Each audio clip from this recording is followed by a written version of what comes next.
மங்களம் உண்டாகட்ட வாழ்க்கை பெண்மக்களை வளர்க வெள்ளத்தால் அழியாது வெந்தலால் வேகாது வேந்தராலும் கொள்ளத்தான் இயலாது கொடுத்தால் நிறைவுடைய குறைபடாது கள்ளத்தால் எவராலும் களவாட முடியாது கல்வி என்னும் உள்ளத்தை பொருள் இறக்க உலகெங்கும் பொருள் தேடி உள்ளுவதென்ற கல்வி செல்வத்தை நிலையாக கொண்டு கல்தோன்றி மண்தோன்ற காலத்திற்கெல்லாம் முன்தோன்றியது வீர வாளோடு மூத்த குடி பிறந்தது தமிழ் என்ற தமிழ் இனம் போட்டு தமிழ் மகளே நீர் வாழ்க வல்லாண்டு கற்றதனால் ஆய பெண்கள் வாழறிவன் நற்றா துளார நீன் என்ற வல்லவனி வாய்மொழி கிடங்க வரவேற்ற உமக்கு இந்த இடத்துல என சார்பாக வாழ்த்து. மங்களமாகவே வாழ்வாயம்மா மங்களமாகவே வாழ்வாயம்மா மங்களமாகவே வாழ்வாயம்மா மாநில தோற்புகழ்ந்து மகிழ்வாயம்மா மங்களமாகவே வாழ்வாயம்மா.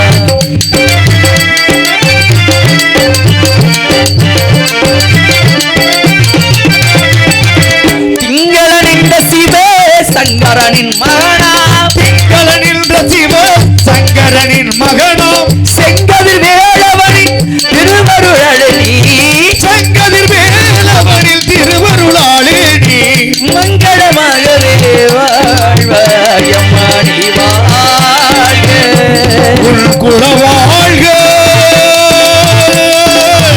உன் குடிவாழ்க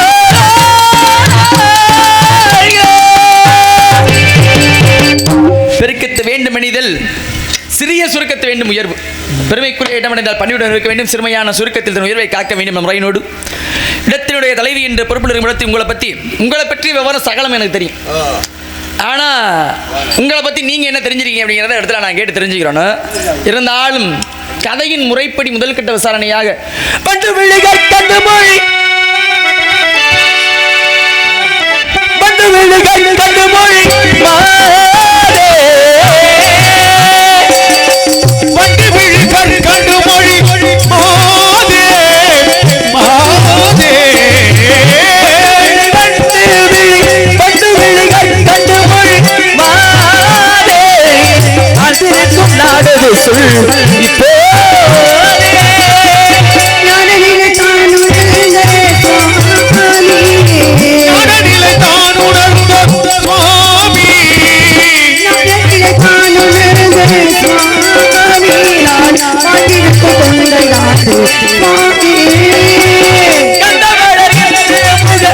வாதே வாதே கண்டமலது முக மாதே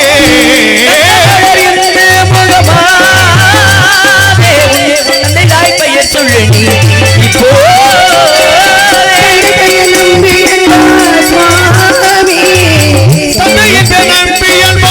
சுவாமி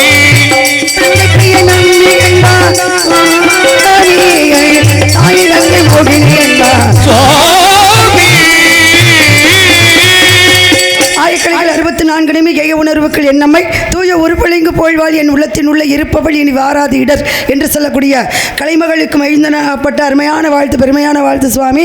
மங்களமாகவே வாழ்வாய் அம்மா நீ வாழ்க உன் குலம் வாழ்க உன் குடி வாழ்க அப்படின்னு சங்கரனுடைய மகன் பாருங்க சங்கரனுடைய அருள் இருக்க வேண்டும் தமிழ் கடவுள் மிருகபெருமானுடைய அருள் இருக்க வேண்டும் அப்படின்னு தாயும் தகப்பனு தந்தையும் தமக்கனுடைய அருளோடு வாழணும் அப்படின்னு என்னை வாழ்த்தினதுக்கு கோடான கோடி நன்றி.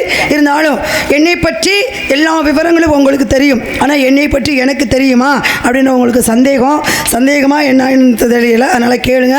ஏன்னா என்னை பற்றி எனக்கு தெரியாது, எனக்கு ஒரு சில விஷயங்கள் தெரியும். ஆனால் என்னுடைய நாட்டு மக்களுக்கு தெரியும் நான் யார், எங்கேருந்து வந்திருக்கேன், என்ன காரணத்திற்காக வந்திருக்கேன் அப்படின்னு என்னுடைய பிறப்பு வளர்ப்பு எல்லாமே நாட்டு மக்களுக்கு தெரியும். ஆனால் நீங்கள் நாரத மகரிஷி, நீங்கள் எங்கேருந்து வந்திருக்கீங்க, யார் எதுக்கு வந்திருக்கீங்க, என்ன காரணத்துக்காக இந்த உலகத்தை பவனி வர்றீங்க அப்படின்னு யாருக்குமே தெரியாது. அதனால் என்னை நீங்கள் கேட்கணும்னு நினச்சிருக்கீங்க, கேளுங்க. என்னை பற்றி எனக்கு தெரிந்த வரைக்கும் நான் பதில் சொல்கிறேன். நான் திரும்ப உங்கள் பிறப்பு உங்கள் வளர்ப்பு நீங்கள் எங்கேருந்து வந்திருக்கீங்க, எதுக்காக வந்திருக்கீங்கன்னு உங்களை பற்றி நான் கேட்பேன். உங்களை பற்றி உங்களுக்கு தெரிஞ்சா எனக்கு நீங்கள் சொல்லணும் அப்படிங்கிறதுக்காக கேளுங்க பாப்பா. கிராமத்தில் ஒரு பழமொழி சொல்லுவாங்க, பார்த்துருக்கீங்களா? என்ன பழமொழி? முன்னேறி எப்படி போகுதோ பின்னேறு அது மாதிரி தான் போகும். முன்னேறி எப்படி போகுதோ பின்னேறும் அது வழியே அது வழியே தான் போகும்னாங்க. அதான இயல்பு. ஏன்னா இயலுங்கிறது பேச்சு, இசைங்கிறது பாட்டு, பாட்டு, நாடகங்கிறது நடிப்பு. அண்ணா இதுல கொஞ்சோண்டு வாலிமேத்துங்க லைட்டா. ஆமா லைட்டா கொஞ்சம் கொஞ்சோண்டு ஒரு அரை கரண்டி சீனி போடுற மாதிரி. ஆமா. ஒப்புடன் மலர்ந்து உபசரித்து உண்மை பேசி ஒப்பில்லா கூலிட்டாலும் உண்பதே அமிர்தமாகும். பழமோடு வாழனமோ எடுத்துடுவாராய். கப்பிய பசியோடு கடும்பசி ஏற்படும் தானே. நான் வந்தாரை வரவேற்பது வந்தமிழ்நாடு, வந்தாரை வாழ வைப்பது தமிழர் வன்மா. ஏன்னா அப்பவே பாருங்க சொல்லியிருக்காங்க, வந்தாரை இப்படித்தான் வரவேற்கிறவங்க தமிழுடைய மாண்பு குறையாத வரவேற்ற உங்களுக்கு வாழ்த்து எப்படி கொடுக்கணுங்கிறத நான் தெரிஞ்சு வச்சிருக்கணும். ஏன்னா அப்பேற்பட்ட இடத்துல நான் இருக்கேன். ஏன்னா இனிய உளவாக இன்னாத கடையிருப்ப காய் கவர்ந்துட்டு. இந்த உலகத்துல இனிமையான சொற்கள் இந்த உலகத்துல 1000 எத்தனையோ கொட்டி கிடக்கு. ஏன்னா தாயில் சிறந்தது ஒரு கோவிலும் இல்லை, தந்தை சொல்மிக்க மந்திரமில்லை அப்படின்னு ஒரு அருமையான வரவேற்பு. அப்படி வரவேற்பு கொடுத்த அந்த வரவேற்புக்கு மென்மேல் அதை விட மேன்மையான வாழ்த்து தான் நான் கொடுக்கணும். கண்டிப்பா அப்படி கொடுத்தாதான் அந்த இடத்துல எனக்கு பெருமை, இந்த இடத்துல நீங்க வரவேற்பு கொடுத்த உங்களுக்கும் பெருமை. அதனாலதான் மங்களமாகவே நீ வாழ்வாயம்மா, நீ வாழ்க, உன் குலம் வாழ்க, உன் குடி வாழ்க. திங்கள நின்ற சிவ சங்கரனின் மகனா. இப்ப பொதுவாக அப்படித்தான் நான் வாழ்த்து கொடுத்துதான் உங்களுக்கு புண்ணியம் சேர்க்கணுங்கிறது கிடையாது. ஏன்னா நான் உங்களை சந்திக்கணுங்கிற அது அப்படிங்கிற ஒரு வரமுறையும் கிடையாது. நெத்தியில நீங்க யாரை நினைச்சு அணிஞ்சிருக்கீங்க தெரியுமா? முருகப்பெருமானை நினைத்து அணிஞ்சிருக்கீங்க. முருகன் நினைச்சு அணிஞ்சிருக்கீங்க. ஏன்னா எப்படின்னா ஒவ்வொரு நாளைக்கு எப்படி வித்தியாசமா போகலாம் அப்படின்னு எனக்கு ஒரு எண்ணம். வித்தியாசமா போகலாம்னா பேச்சுல வித்தியாசமா பேசலாம் அப்படி. ஒரு நாளைக்கு ஆன்மீகமா பேசலாம், ஒரு நாளைக்கு நடைமுறையா பேசலாம், ஒரு நாளைக்கு அண்ணே சொன்னாங்க அந்த உலகத்துல பேசக்கூடாது சிவனை பத்தி இன்னைக்கு பேசுங்க அப்படின்னு. இல்லைங்க, உலகத்துல இதுதான் பேசணும் அப்படிலாம் கிடையாது. எவ்வளவு வேணாலும் பேசலாம், புராணங்கள் பேசலாம், இதிகாசங்கள் பேசலாம், நடைமுறை பேசலாம், நீங்க சொன்ன மாதிரி எவ்வளவு வேணாலும் பேசலாம். ஆனா முக்கியமா பேச வேண்டியது என்ன தெரியுங்களா? நம்ம நாட்டினுடைய வரலாறு பேசலாம். வரலாறு தெரிந்தவன் மட்டும்தான் இந்த உலகத்துல வாழ தகுந்தவன். வரலாறு தெரியாதவன் என்ன நடக்குது ஏது நடக்குதுன்னே தெரியாம நம்ம பிறந்தா வளர்ந்தான் சாப்பிட்டா செத்தோம் போயிட்டே இருப்போம். கலைன்னு இருக்கும் சொல்றோம்ல, கலைன்னு. ஆமா, கலை. இந்த கலை என்பது பொதுவாக இறைவன் எல்லாருக்கும் சரிசமமா பகிர்ந்து அளித்துறது கிடையாது, கொடுக்கிறது கிடையாது. அது மிகச்சிறந்த ஒரு அந்த கலை ஒருத்தன் கிடைக்குது அப்படின்னா செஞ்ச புண்ணியம், கலைவானுடைய ஆசி கிட்னாதான் பேர்பட்ட அந்த கலையாகப்பட்டது வரும். பெத்தவங்களும் கொஞ்சமாவது பாக்கியம் செஞ்சிருக்கணும். இந்த கலைனா ஊருக்காக ஆடும் கலைஞன் தன்னை மறப்பான், தன் கண்ணீரை மூடிக்கொண்டு இன்பம் கொடுப்பான் கொடுப்பான். நமக்கு 1000 பிரச்சனைகள் இருக்கும், 1000 மன அழுத்தங்கள் இருக்கும், 1000 சோகங்கள் இருக்கும். எல்லாத்தையும் திரைக்கு அங்கிட்டே அந்த மறைவிலே விட்டுட்டு இங்க அவங்களுக்கு முகமலர்ச்சியோட நம்ம பண்றதை பண்ணணும். இந்த கரகாட்டம் இருக்குல்ல, இருக்கு. இப்பதான் நாகரிகம் இல்லாம போயிருச்சு. அதான் புனிதமான ஒரு பாரம்பரிய கலாச்சாரம். பாரம்பரிய கலாச்சாரம் அப்படின்னா கரகாட்டம். இந்த கரகாட்டத்துல போய் நம்ம பேச முடியுமா? உண்மையா முடியாது. சரி, அதை விடுங்க.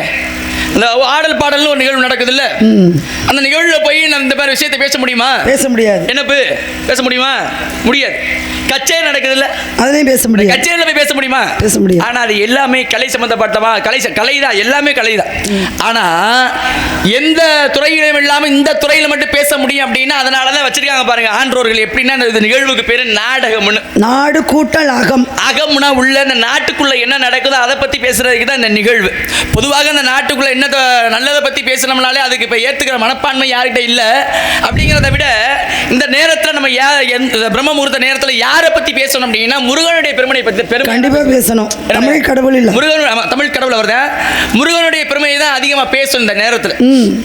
அப்ப திருநீரிட்டார் கெட்டார். யார் கெட்டார்? நம்ம சிவாய வாழ்க, நாதன் தான் வாழ்க, இமைப்பொழுதும் என்னெஞ்சு லிங்காதான் தாழ் வாழ்க, ஆகம ஆக நின்று அன்னிப்பன் தான் வாழ்க, ஆண்ட குருமன் தாழ் வாழ்க, ஆகம என்று அன்னிப்பான் தாழ் வாழ்க, ஏகநாயகன் இறைவனடி வாழ்க அப்படின்னா முதலும் அவர் தான், முடிவும் அவர் தான். ஆனா அப்பேற்பட்ட சிவபெருமானே தோற்றுவிக்கப்பட்ட யார் அப்படின்னா ஆதிபராசக்தியினுடைய.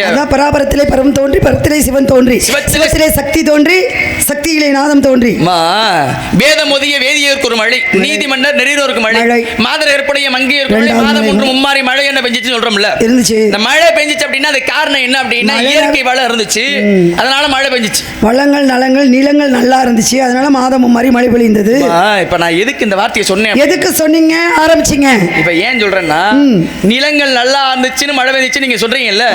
ஆனா அப்ப பாருங்க அவருடைய காலத்துல இருந்த காலத்துல அப்படின்னா திருக்குறள்லாம் வர்றதுக்கு முன்னாடியே என்ன சொல்றாங்க அப்படின்னா வேதம் ஓதிய வேதியருக்கு மழைன்னு பெஞ்சிருக்கு ஒரு மழை அப்படிங்கிறது உண்மை. சான்றோட தான் எழுதியிருக்காங்க. நீதிமன்னர் நெறியினருக்கு ஒரு மழைன்னு பெஞ்சிருக்கு. நீதியோடு அரசாக்கக்கூடியவன் நெறியோடு ஒரு மழை பெய்ந்தது. மாதர் கற்புடைய மங்கையருக்கு மழை மாசம் 3 மழை கண்டிப்பா பெய்யுமா? பெய்யும். இப்ப பெய்யுதா? இப்ப பெய்யுது. இப்ப ஏன் பெய்யுதுதான் தெரியல. காலநிலை மாறிடுச்சு அப்படின்னா அதை மனிதர்களாக நம்மளே மாத்திக்கிட்டோம். ஏன்னா இயற்கை சூழலை மாற்றி அமைக்கணும் நம்ம நினைச்சோம். அந்த உலகத்துல இயற்கை விட பெரிய சக்தி இந்த உலகத்துல வேற எதுவும். இந்த பிரபஞ்சம் மட்டும்தான் சுவாமி நிரந்தரமான சக்தி. காரணம் என்ன அப்படின்னா, பிரபஞ்சத்துக்கு நம்ம என்ன கொடுக்குறோமோ அது திரும்ப வந்துகிட்டே இருக்கும். நல்ல விஷயத்தை நம்ம இந்த பிரபஞ்சத்துக்கு விதைத்தோம் என்றால் இந்த நல்ல விஷயத்துக்கு உடனே நமக்கு பலன் கிடைக்காது. ஆனால் விதைக்கு என்றாவது ஒரு நாள் பலம் கொடுக்கும் இந்த பிரபஞ்சம். அதே சமயத்தில் ஒரு மனதில் கெட்ட விஷயத்தை கெட்ட விதையாக தூவினோம் என்றால் வச்சுக்கோங்களேன், அந்த கெட்ட விஷயமாக விதையாக மரமாகி கடைசியில் விஷமாக நமக்கே திரும்பி வரும். அதனால்தான் வினை விதைத்தவன் வினை அறுப்பான், திணை விதைத்தவன் திணை அறுப்பான்னு சொல்லுவாங்க. இப்போ நம்ம ரொம்பலாம் பேச வேணாம், ரொம்பலாம் பெரிய விஷயத்துக்குலாம் போக வேணாம். இப்போ நம்ம பகுதியெலாம் வந்து கொஞ்சம் தூரம் தான், இந்த கடலூர் பகுதி தான், எங்கள் பக்கம் தான். இந்த போனோம்னா தொண்டி பக்கம் தானே, போய் நமக்கு பக்கம் தானே, தொண்டிலாம் பக்கம் தான். பாருங்க, இந்த நாட்டிற்கு தீபகற்ப நாடுன்னு பேரு தெரியுமா? இந்த நாட்டு உலக நாட்டுல இந்த இந்திய நாட்டுக்கு மட்டும்தான் தீபகற்ப நாடுன்னு பேரு. ஏன் தீபகற்ப நாடுன்னு பேரு தெரியுமா? 3 பக்கம் நீர், ஒரு பக்கம் 3 பக்கம் ஆன நீராலும் ஒரு பகுதி மட்டும் நிலப்பரப்பான ஆன பகுதிக்கு தான் வந்து சூழப்பட்ட பகுதிக்கு தீபகற்ப நாடுன்னு பேர். பாருங்க, பொதுவாக ஒரு குளம் இருக்கணுங்களே, அந்த குளத்துக்கு கரைன்னு 4 பக்கமும் கரைன்னு ஒன்று இருக்கணும். கரைன்னு ஒன்று இல்லைன்னு வச்சுக்கோங்க, அது தண்ணி வெளில போயிட்டே இருக்கும். இப்போ நான் கேட்குறேன், இந்த இருக்குல்ல இப்போ இந்திய பெருங்கடல் பசுமை விரிவடங்கள்லாம், இது வந்து அமைக்கப்பட்டதா அப்படின்னா கிடையாது. இல்லை, இது இயற்கையாக உருவாக்கப்பட்டது. இதுக்கு கரைன்னு ஒன்று இருக்கா? இல்லை. 3 பக்கம் நீர்மா, 3 பக்கம் ஆன நீர் ஒரு பக்கம் இருக்க அந்த மக்களெல்லாம் வாழ வைக்கிறதுனா இது எவ்வளவு பெரிய ஒரு அசாத்தியமான ஒரு செயல். அதனாலதாங்க அது இயற்கைன்னு பேரு. இயற்கை நினைச்சாதான் நம்மளாம் சந்தோஷமா வாழ. அதனாலதான் இந்த உலகத்துல இயற்கை விட பெரிய சக்தி எதுவுமே இல்லைன்னு அப்பவே நிரூபிச்சிட்டாங்க. அதனாலதான் மரங்களை நட வேண்டும். மரம் இருந்தாதான் நமக்கு சுவாசமான சுத்தமான காற்று இருக்கும். காற்று வீசினாதான் நம்ம சுவாசிக்க முடியும். அதே மாதிரி நிலங்களை சுத்தமாக வச்சுக்கிட்டாதான் நிலங்கள் நமக்கு உணவை தரும். நிலம்தான் இருக்கே அப்படின்னு கண்டதையும் கொண்டு போய் பாட்டில் உடைச்சு வயலுக்குள்ளே போடுறதும், பிளாஸ்டிக் பேப்பரை கொண்டு போய் அதுக்குள்ளே போடுறதும், இப்படி தீயோட குப்பைகள்லாம் கொண்டு போய் மக்காத குப்பையெல்லாம் அதுக்குள்ளே போட்டு அதில் விளையலை அப்படின்னா மண் என்ன பண்ணும்? மண்ணை மாசுபடுத்துவது மக்கள் தானே, நம்ம தானே. அப்போ மண்ணை சரியாக வச்சுக்கணும், மரங்களை சரியாக வச்சுக்கணும், மலைகளை சரியாக வச்சுக்கணும். இந்த இயற்கையெல்லாம் நம்ம சரியாக பார்த்துக்கிட்டோம்னா இயற்கை நம்மளையும் ஆரோக்கியமாக பார்த்துக்கும். பாருங்களேன், உலகத்தில் ரொம்ப சிரமமான வேலை அப்படின்னா விவசாயம் தான். அந்த விவசாயத்தை முழுமையாக கற்றுக்கிட்டாங்க அப்படின்னா அதை விட எளிமையான வேலை வேறு எதுவுமே கிடையாது. விவசாயம் பண்ணுறதுக்காக இப்போ 3 போகம், இப்போ நம்ம பகுதியெலாம் வந்து வானபாத்த பூமி மாதிரி ஒரு போகம் தானே விவசாயம், ஒரு போகம் தானே விவசாயம் விதைக்கிறது. ஆமாம், அதான் ஒரு போகம் சொல்லுவாங்க, அதை 3 போகம்னு சொல்லுவாங்க. 3 போகம் விவசாயம் எங்கன்னா நம்ம தஞ்சையில். அதனால தான் சோழ நாடு சோறுடையத்தில் இன்னும் பேர் வாங்கியிருக்கு. ஏன்னா காவேரி தாய் அங்கே இருக்காள்ல, அதனால மக்களை கொஞ்சமாவது கஷ்டப்படுத்தாமல் உணவு கொடுத்துக்கிட்டு இருக்கா. அப்போ பாருங்க, 3 போகம் விவசாயம் பண்ணுறாங்கல்ல, இதை எப்படி தெரிஞ்சு விவசாயம் பண்ணணுங்கிற ஒரு வரமுறை வேணும். 3 போகம் விவசாயம் பண்றாங்க அப்படின்னா 3 போகமும் நெல்லை போட்டோம் அப்படின்னா அந்த மண்ணுடைய சத்தாகப்பட்டு குறைஞ்சு போயிடும். தெரியுமா? அப்ப என்ன அப்படின்னா ஒரு போகம் விவசாயம் நெல்லை போட்டு அதன் பிறகு வேற திணை ஏதாவது ஒரு சோளமோ ஒரு கீரையோ அப்படி விவசாயம் பண்ணாதான் அந்த மண்ணுடைய வளமையாகப்பட்டது எப்பொழுதுமே மங்காம எப்படி பெருகி கொண்டே இருக்கும். அப்ப விவசாயம் பண்றது அதுலயும் ஒரு நுணுக்க முறை இருக்கு. எப்பவுமே அரிசியுமே போடு நெல்லை மட்டுமே பயிர் செய்யணும்னு வச்சுக்கோங்களேன், அந்த மண்ணுடைய வளமையாகப்பட்டது குறைஞ்சு போயிடும். அதுவும் இயற்கை உரங்களை போடணும். செயற்கை உரம் போட்டால் இந்த மண் கொஞ்ச நாள் வரைக்கும் தான் அந்த சத்தாகப்பட்டது இருக்கும். செயற்கை உரத்தை நம்ம சேர்த்துக்கிட்டோம்னு வச்சுக்கோங்களேன், மண் கூடிய சீக்கிரத்தில் சக்தி இழந்து வெள்ளம் இழந்து மண் செத்து போயிடும். அப்போ செத்த மண்ணில் போய் நம்ம விதைச்சோம்னா முளைக்குமா? அதனால தான் இயற்கையான உரங்களை சேகரிக்கணும். பாருங்களேன், மாட்டு சாணம், இந்த இலை தலை கொடிகள் இதெல்லாம் போட்டால் தான் இயற்கை. இப்போல்லாம் இயற்கையாக விவசாயம் பண்ணணும் அப்படின்னா 6 மாதம் ஆகும். ஒரு நெல் போட்டு நம்ம கருதை இருக்கிறதுக்கு 6 மாதம் வரைக்கும் நம்ம ஆளுகளுக்கெல்லாம் ரொம்ப பொறுமை தாங்காது. அதனால 3 மாசத்துக்குள்ள விளையணும். இப்போ 3 மாசத்துக்குள்ள விளையணும் அப்படின்னா என்னென்ன செயற்கையான உரங்கள் போடலாம் அப்படின்னு கண்ட உரத்தையும் போட்டு கண்ட மாதிரி போட்டு உடம்புல வரக்கூடாத வியாதியெல்லாம் வந்ததுக்கு காரணம் என்ன? மனுஷனுடைய ஆசை. மணப்பாற மாடு கட்டி மாய வர ஏறு ஊட்டி வயக்காட்ட உழு ஓடு செல்ல கல்லு புதிய ஏத்தி வண்டியில பொள்ளாச்சி சந்தையில எப்பேற்பட்ட ஒரு தத்துவ பாடல் விருதுநகர் ஏகவாரிக்கு செல்ல கண்ணு. எப்பேற்பட்ட ஒரு தத்துவ பாடு பாருங்க, தத்துவ ஆமா. பாடல் பாருங்க. சரி, இப்படி விவசாயத்தை பத்தி பேசணும் அப்படின்னா அதை பேசிக்கிட்டே இருக்கலாம். பேசலாம், ஒண்ணும் சரி, பத்தல. நெத்தியில் அணிஞ்சிருக்கீங்களா? அது பேர் என்ன? பட்டை. யாரை நினைச்சு போட்டிருக்கீங்க? முருகப்பெருமானை நினைச்சு போட்டிருக்கேன். ஏன் அவரை நினைச்சு போட்டிருக்கீங்க நீங்க? அவரை நினைக்காத நாளும் இருக்கா சுவாமி? அவரை மறந்து நீ ஆரம்பத்தில் சொன்னீங்க பார்த்தீங்களா? திருநீர் இட்டார் கெட்டார், சிவனை மறந்து யார் வாழ்ந்தார்? திருநீர் இட்டவர்கள் வாழ்க்கையில கெட்டு போனதே கிடையாது. யாரா இருந்தாலும் பாருங்களேன், எதிரியா இருந்தாலும் நெற்றியில பட்டை போட்டு கொஞ்சம் குங்குமம் வச்சுக்கிட்டு இருக்கிறவங்க முகத்தை பார்த்துட்டு ஒரு நல்ல காரியத்துக்கு போங்க, கண்டிப்பாக அது ஜெயிக்கும், அது நடக்கும். அதனால திருநீர் இட்டவர்கள் கெட்டது கிடையாது. சிவனை மறந்தவர்கள் யாரும் இந்த உலகத்துல வாழ்ந்தது கிடையாது. அவருக்கே அப்படி பெருமை இருக்கும்போது அவரை காட்டில் ஒருபடி உயர்வான இருக்கிற தமிழ் கடவுள் முருகப்பெருமானை மறந்து இருக்க முடியுமா சுவாமி? எப்பவுமே அவர் தான். இருங்க பட்டைன்னு கேட்டா நீங்க இவ்வளவு விஷயம் பேசுறீங்க. திருநீர் இட்டார், யாரு கிட்டார், சிவனை மறந்தார், யார் வாழ்ந்தார் அப்படிலாம் பேசுறீங்கல்ல. நான் கேட்கறது, நீங்க பட்டை அடிச்சிருக்கீங்க, யாரை நினைச்சு அடிச்சிருக்கீங்க நான் கேட்கல. பட்டைக்கு சொந்தக்காரர் யாருங்கிறத நான் அப்படி பேச போனீங்க. பட்டைக்கு சொந்தக்காரர் அப்படின்னா அவங்க அப்பா. சரி, அவருடைய சமயம் வேற, இவரோட சமயம் வேற. ஆமா, அவர் சைவம், இவர் கௌமாரம். இந்த ஒரு சமயத்துக்காக ஒருத்தரை வந்து 64வது நாயன்மார்களா சேர்க்க மாட்டேன்ட்டாங்க தெரியுமா? ஒரே அந்த சமயம் ஒரு பிரச்சனைக்காக ஒரு முருகனை கும்பிடுறவங்க சேர்க்கல. யார? ஐயா கிருபானந்த வாரியார் சேர்க்க மாட்டேன்ட்டாங்க 64 நாயன்மார்களை. இப்ப நான் கேட்கறது, நீங்க சிவனை நினைச்சு போட்டிருக்கீங்களா, புடுவரை நினைச்சு போட்டிருக்கீங்களா? யாரை நினைச்சு போட்டிருக்கீங்க? முருகனை நினைச்சு போட்டிருக்கீங்க. ஏன் முருகன் நினைச்சு போட்டிருக்கீங்க? ஏன்னா அவரை ரொம்ப பிடிக்கும். ஏங்க அவர் இல்லாம இந்த உலகத்துல யாருமே இல்லைங்க. கல்வியை கொடுக்கறதும் உங்க அம்மா.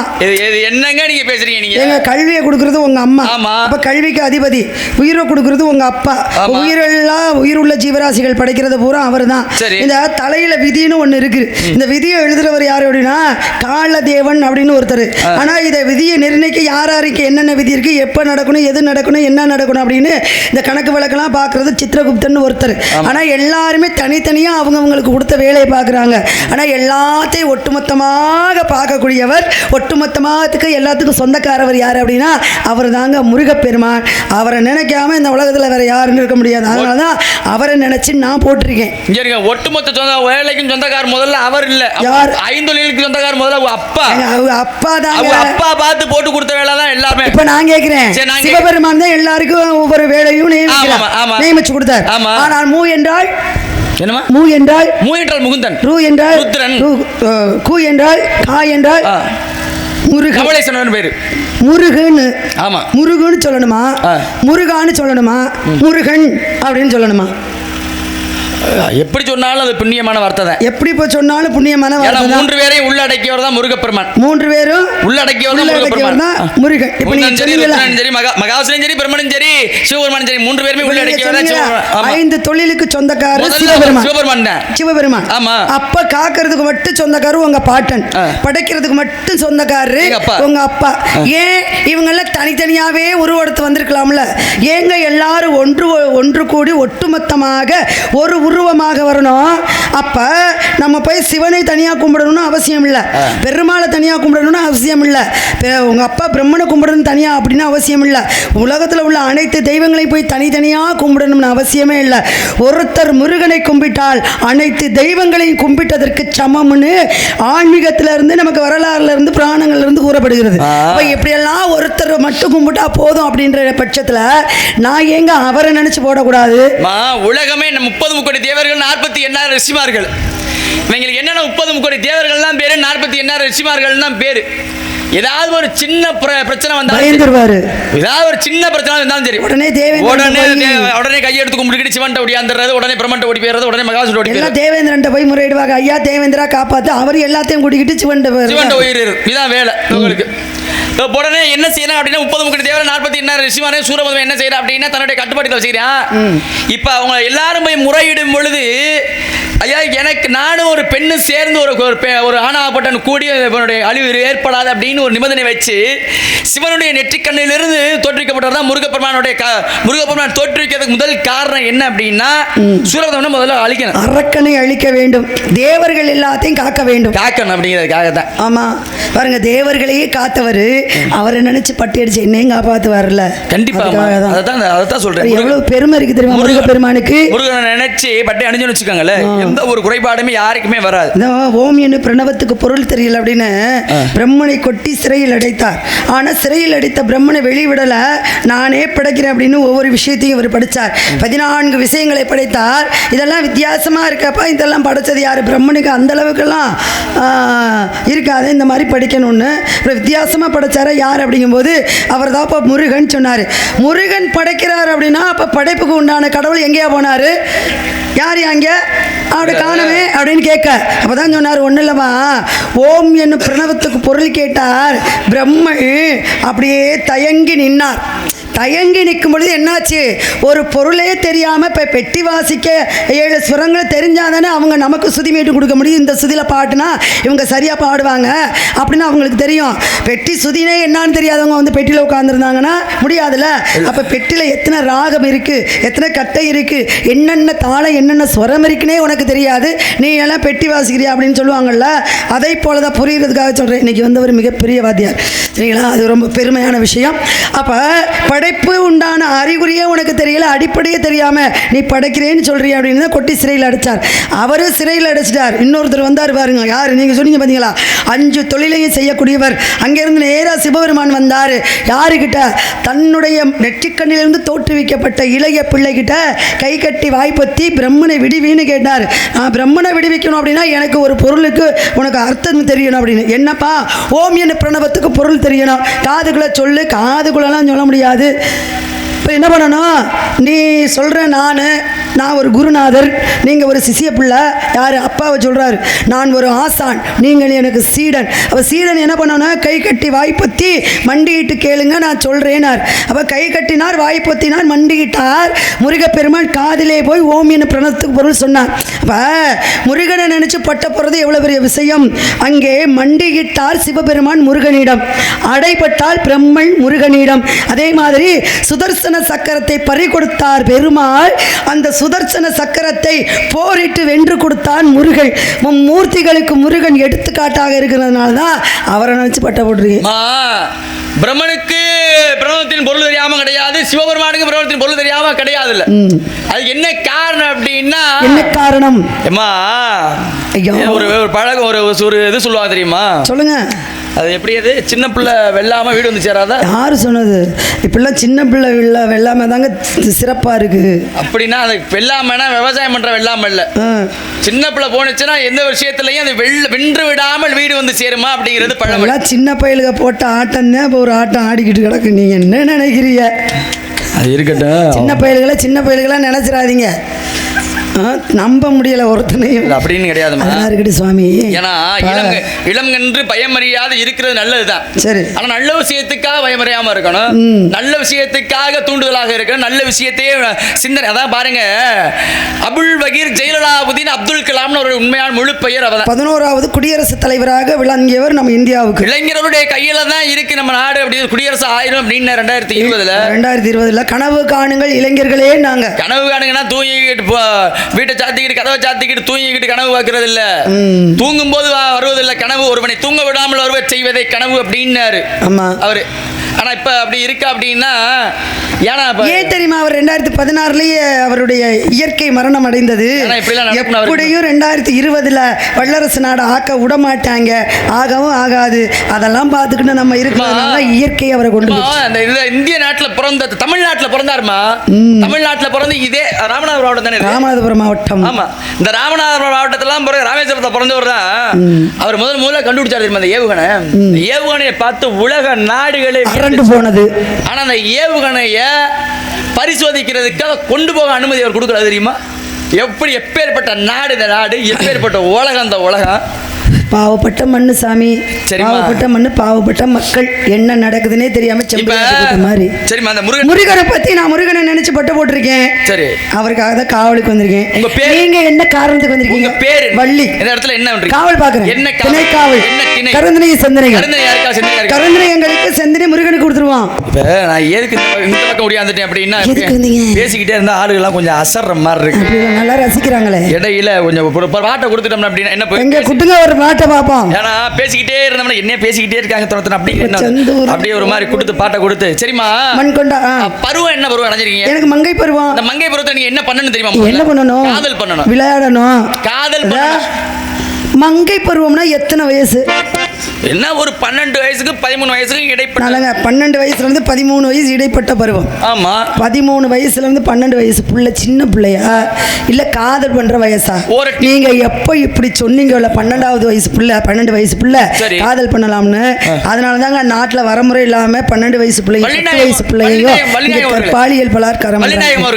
சொல்லுங்க சுவாமி அவர்களே. இப்ப நீங்க இப்படி பேசுறீங்கல்ல, இப்ப இதே வாயில இருந்து நீங்க பதில் சொல்லுங்க. என்ன சொல்லணும்? ஓரட்டில் ஆடாத ஆட்டம், ஈரட்டில் கல்லாத கல்வி, மூவட்டில் தேடாத செல்வம், மூவட்டில் செய்யாத திருமணம். மூவட்டில்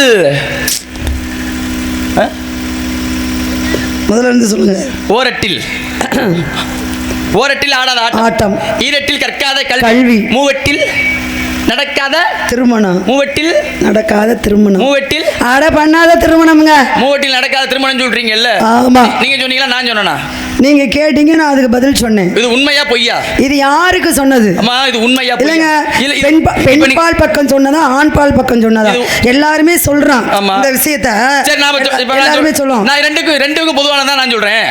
ரெண்டுக்கு பொதுவா நீங்க சொல்றீங்க. இப்ப பெண்கள் குணால் பருவத்தை சொல்லுங்க. நீங்க சொல்லுங்க. பெண்கள் குணால் பருவத்தை சொல்லுங்க. அத பேதை பெதுமை மங்கை மடந்தை அறிவை தெளிவை பேரிளம்பை. பேதை பெதுமை மங்கை மடந்தை அறிவை தெளிவை பேரிளம்பை 7 பருவம் பெண்களுக்கு. ஆமா. இப்ப ஆண்களுக்கு பருவம் இருக்குல்ல, பாலன் மீலி மரவன் திரவன் காலை விடலை முதுமகன் 7 வகை பருவம் இருக்கு.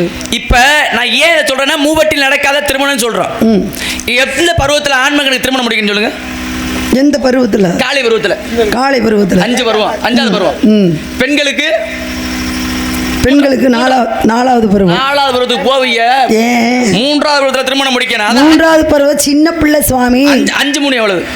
5 3 5 3 8. 8க்குள்ள வந்துருச்சு வாழ்க்கை. அப்புறம் என்ன? 8க்குள்ள அவ்வளவுதான் வாழ்க்கை. இல்ல இந்த சிலப்பதிகாரம்னு உங்களுக்கு தெரிஞ்சிருக்கும். ஆமா, படிச்சிருப்பீங்க. ஆமா. சிலப்பதிகாரத்துல கண்ணகிக்கு திருமணம் முடிக்கும் பொழுது கண்ணகிக்கு எத்தனை வயசு?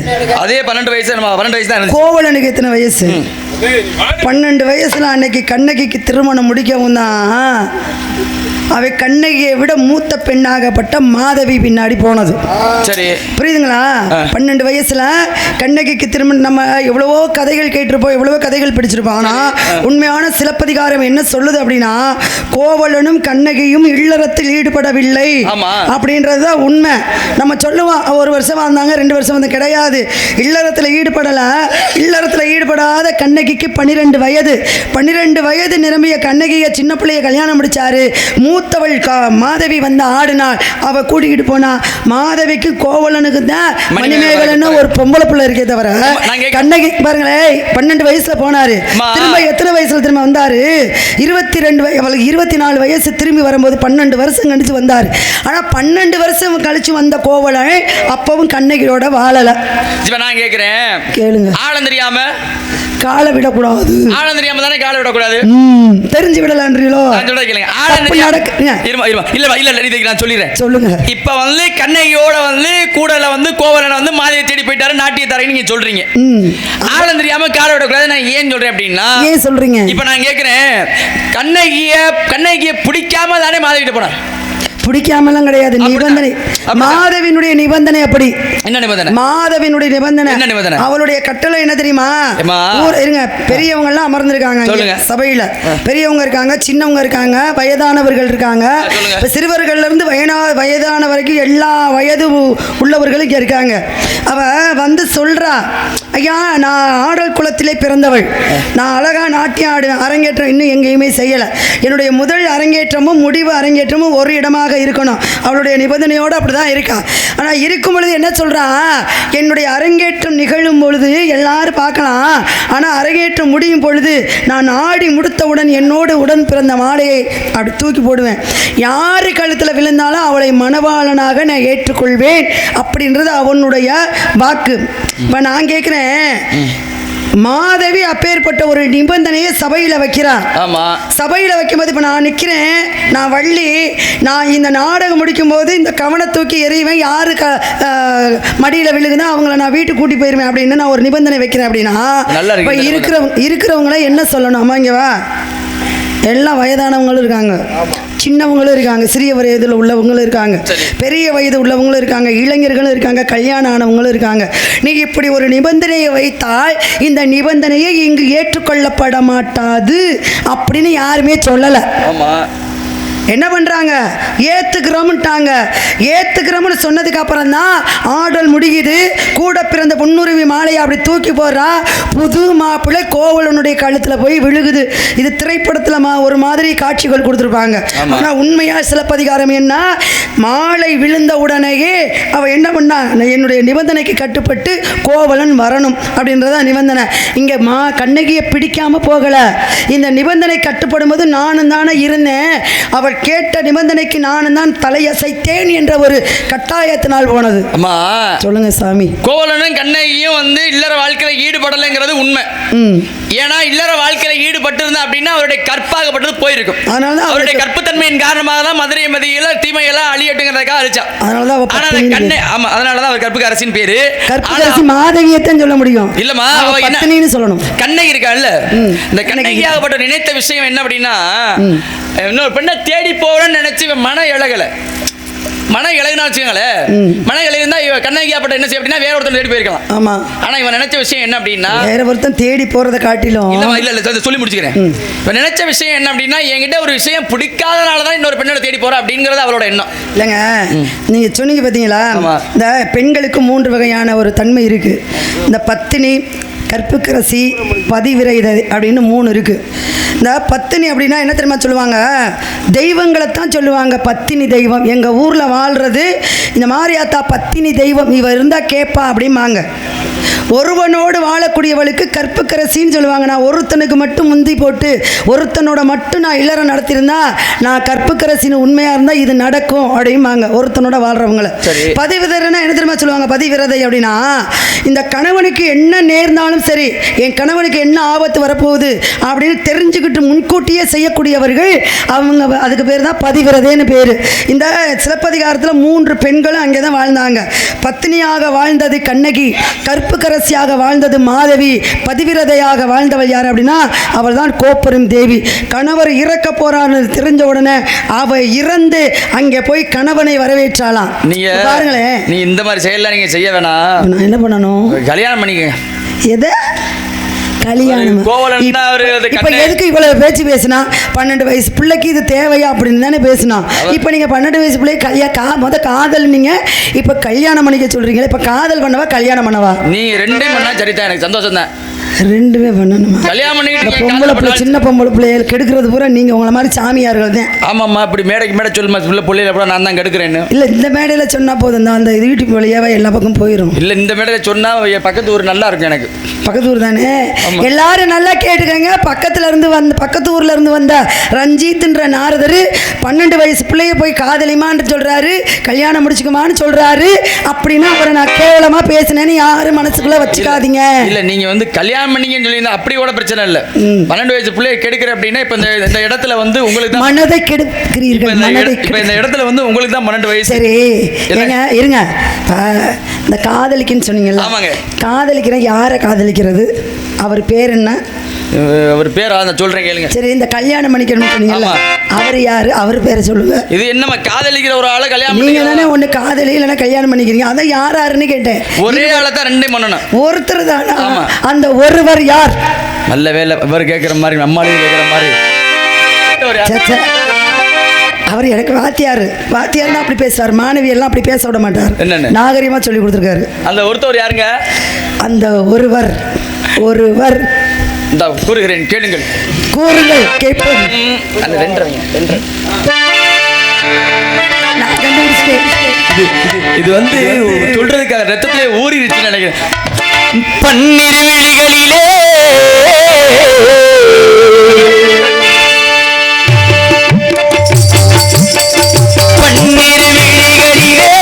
பறிவுடன் ஒரு என்னை நீ பார்த்தாது வாழ்விடரே மாறாது வாழ்விடரே மாறாது விழிகளிலே பறிவுடன் ஒரு வெளியார் என்னை நீ பார்த்தாது எப்போ கம்மியாச்சு எப்போ லைட்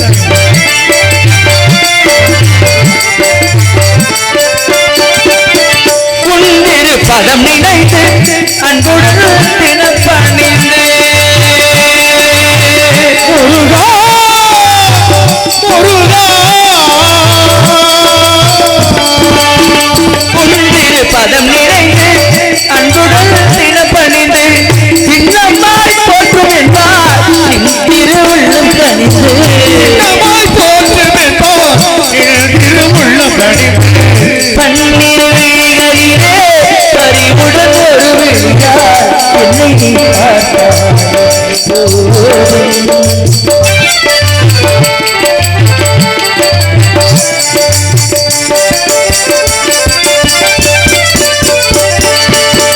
பன்னக செயலை மகிழ்ந்திடும் முருகா பாருவோர் புகழ்ந்து போற்றிடும் குமாரா பன்னகத்தயனும் மகிழ்ந்திடும் முருகா பாரோர் புகழ்ந்து போற்றிடும் குமரா வண்ணமயிலே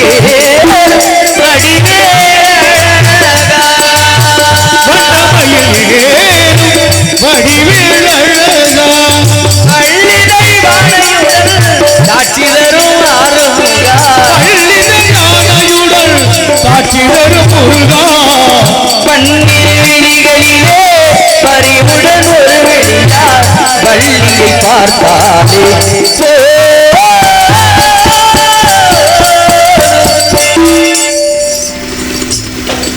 அருமையான மாப்பிள்ளை.